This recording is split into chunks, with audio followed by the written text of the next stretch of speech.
ایسے لوگوں کی قربانی اللہ کی بارگاہ میں قبول نہیں ہوگی۔ سود کھا کے پیسے کمائے اور اللہ کی بارگاہ میں قربانی کر دی، قربانی نہیں ہوگی، وہ قبول نہیں ہوگی۔ شراب بیچ کے پیسے لائے اور اللہ کی بارگاہ میں جانور قربان کر دیا، کس کام کی ہے تمہاری قربانی؟ اور قربانی تمہاری قبول نہیں ہوگی اللہ کی بارگاہ میں۔ کسی کا حق مار کے تم نے جانور خریدا اور اللہ کی بارگاہ میں قربانی کر دی، قربانی تمہاری کوئی قربانی نہیں ہوئی ہے، اور صرف تمہیں گوشت مل گیا، اس کا ثواب تمہیں نہیں ملا۔ چھوٹی سی غلطی سے بھی سارا ثواب ختم ہو جائے گا۔ صرف گوشت حاصل کرنے کی نیت آپ کی رہے، آپ کو صرف گوشت حاصل ہو جائے گا، قربانی کا ثواب نہیں ملے گا۔ بہت سے لوگ کہتے ہیں کہ قربانی کس پر واجب ہے، کون کون کرا سکتا ہے؟ دیکھیں، قربانی مالک نصاب پر واجب ہے۔ جو مالک نصاب ہے اس پر واجب ہے، وہ قربانی کرائے گا۔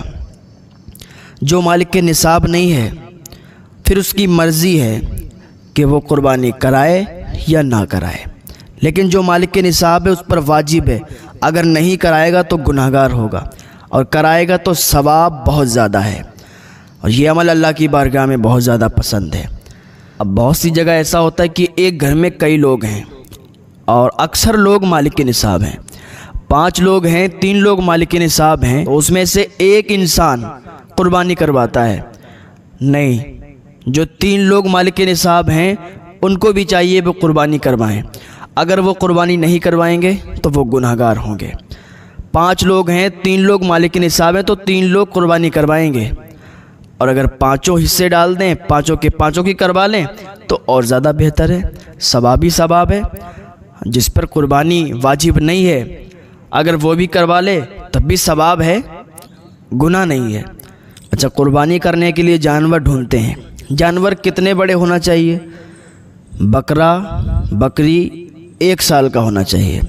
1 سال سے اگر 1 دن بھی کم ہوا نا تو قربانی نہیں ہوگی اس پہ۔ اونٹ 5 سال کا ہونا چاہیے، بھینس 2 سال کی ہونا چاہیے۔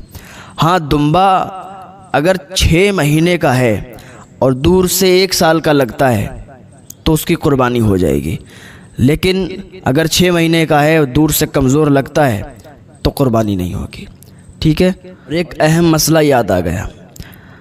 آج کل جب قربانی انسان کراتا ہے تو سوچتا ہے کہ اپنے نام سے کراؤں یا اپنے ابا کے نام سے کراؤں یا اپنے گھر والوں کے نام سے کراؤں۔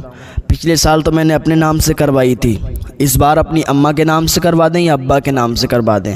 تو دیکھیں، سب سے پہلی بات یہ ہے کہ جو مالک نصاب ہے سب سے پہلے وہ اپنے نام کروائے گا۔ اس سال بھی کروائے گا، اگلے سال اگر مالک نصاب ہے تو اگلے سال بھی اپنے نام کروائے گا۔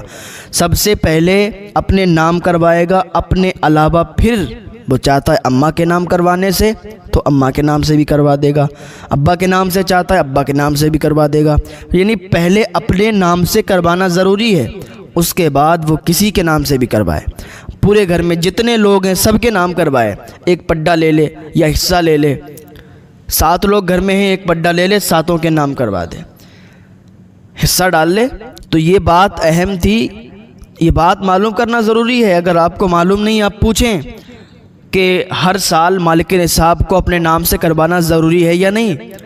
جو مالک نصاب ہے اس کو ہر سال اپنے نام سے کروانا ضروری ہے، اور اس کے علاوہ میں وہ جس کا بھی چاہے پھر کروا سکتا ہے۔ اس کے علاوہ میں پہلے اپنے نام، اس کے علاوہ میں پھر دوسروں کے نام کروا سکتا ہے۔ قربانی ہوتی ہے تو بہت سے لوگ سوچتے ہیں کہ یار جب چھری پکڑیں گے اپنے آپ اور چھری اپنے آپ چلائیں گے تبھی وہ قربانی مانی جائے گی ہماری۔